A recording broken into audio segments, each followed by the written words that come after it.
Il y a quelques semaines, je posais la question suivante sur Instagram. C'est quoi un bon roman ? La question peut sembler anodine ou légère, mais c'est réellement mon interrogation à chaque fois que j'ouvre et entame un nouveau roman. Est-ce qu'il va être bon ? Et si oui, pourquoi il l'est ? Moi, j'ai lancé la question comme elle m'est venue. J'ai ouvert Canva, j'ai posé mon interrogation, je lui ai ajouté une petite touche de couleur en fond, et je vous l'ai soumise.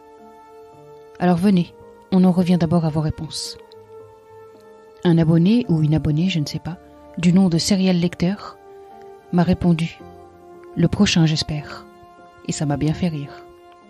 Ça m'a rappelé certaines lectures décevantes que je finissais par balancer en lorgnant vers ma bibliothèque pour tenter d'y dénicher un livre qui me console de cette déception. Mon amie Nadia, nadia.butterfly sur Instagram, a quant à elle comparé un bon roman à un bon repas. On en ressort repu. On en redemanderait bien, tiens, si possible. Mais bon, on n'a plus de place. Pour Agathe Ruga, alias Agathe de Bouc, c'est celui qui fait rater les trains, de gare ou de sommeil. Ce commentaire-là m'a aussi bien fait rire. Il m'a rappelé une anecdote récente. J'étais tranquille dans le bus. Je revenais de la soirée de présentation de la rentrée littéraire des éditions L'Iconoclaste. Je savais que j'avais au moins 20 minutes de trajet devant moi, et j'ai donc plongé dans ma lecture. Plus le temps passait, et moins je levais la tête pour vérifier si j'étais bien arrivé à destination. Quand je l'ai enfin fait, j'avais bien dépassé ma station. Le bus en sens inverse n'arrivait pas avant une bonne dizaine de minutes. Alors je suis rentré à pied, fatigué mais en ayant bien avancé dans ma lecture. C'est l'essentiel, non ? Mais alors c'est quoi un bon roman ? C'est Les mots de Maude qui m'a fait le commentaire le plus long. Elle a écrit « C'est un livre qui me fait poser des questions, qui m'instruit tout en me faisant rire, qui me prend aux tripes. C'est un livre qui me permet de sortir de mon quotidien aussi, qui me fait voyager, découvrir d'autres vies que la mienne, d'autres époques. C'est un livre qui me fait des frissons, qui me fait monter les larmes aux yeux, ou bien me met en colère. C'est un livre qui me fait grandir, qui m'apaise et me détend, ou qui me rappelle mon enfance. » Et puis elle a fini son message avec ces mots. « Ah là là, j'ai hâte de retomber sur ce genre de livre. Ça fait quelques mois que je lis des livres qui ne me parlent pas plus que ça, malheureusement. » Oui, il y a des périodes comme ça, où chaque livre qu'on ouvre nous semble fade. Il faut alors revoir ses choix. Parce que pour Neila.smr, un bon roman fait voir l'invisible, ce que nous ne savons pas percevoir et qui pourtant existe. Parce que l'écrivain est un voyant, littéralement, dans une foule d'aveugles. Oui, rien que ça. Sarah, alias des Arabic Novels, estime, elle, qu'un bon roman vous fait traverser une vie à la fois proche et loin de celle que vous vivez. Et ça m'a fait penser à ma lecture d'Americana, la toute première lecture. Parce que oui, entre-temps, je l'ai lu et relu. Pas entier, mais des passages conséquents. Ifemelu, l'héroïne de ce superbe roman, a beau être éloignée de moi, de par ses origines, de par son histoire, etc., je me suis maintes fois sentie très proche d'elle, et beaucoup des situations qu'elle vivait m'ont profondément parlé. Oui, j'ai traversé une partie de sa vie, et oui, elle m'était à la fois intime et lointaine. C'est ça la force des bons romans.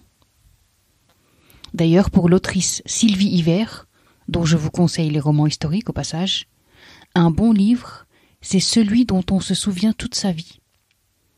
Et vous êtes plusieurs à avoir abondé dans le même sens. Alors quels sont les ingrédients que vous avez jetés pêle-mêle dans la marmite du bon roman ?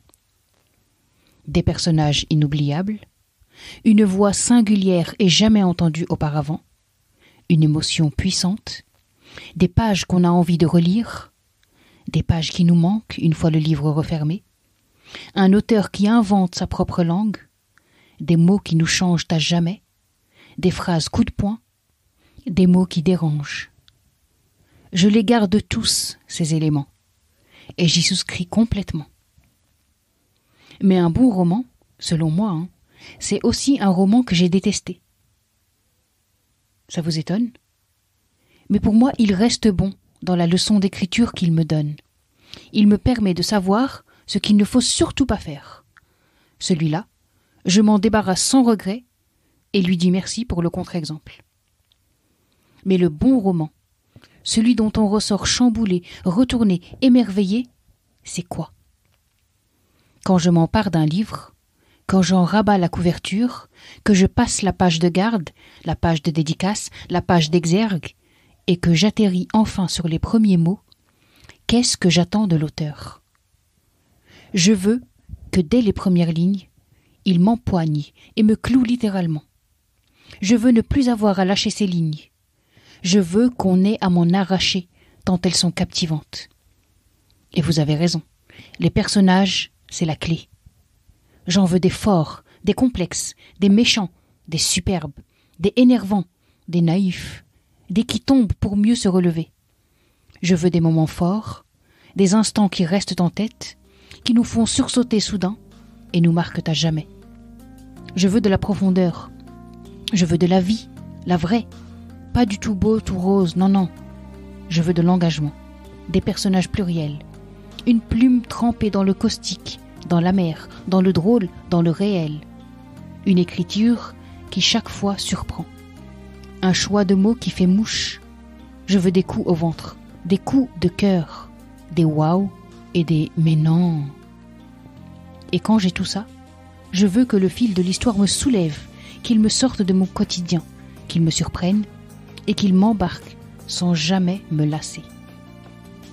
Je peux même lui pardonner quelques essoufflements, s'il sait rebondir et capter de nouveau mon attention. Mais attendez, un bon roman, c'est aussi un roman sans clichés affreux, ni stéréotypes dégueulasses. Un roman qui inclut avec intelligence et naturel. Un livre qui parle à tous. Voilà le bon roman tel que je le vois. Vous en pensez quoi, vous? Dans le prochain mini-pod, je vous parlerai de 5 romans, tous très différents, qui m'ont marqué, et je vous dirai pourquoi à chaque fois. À bientôt.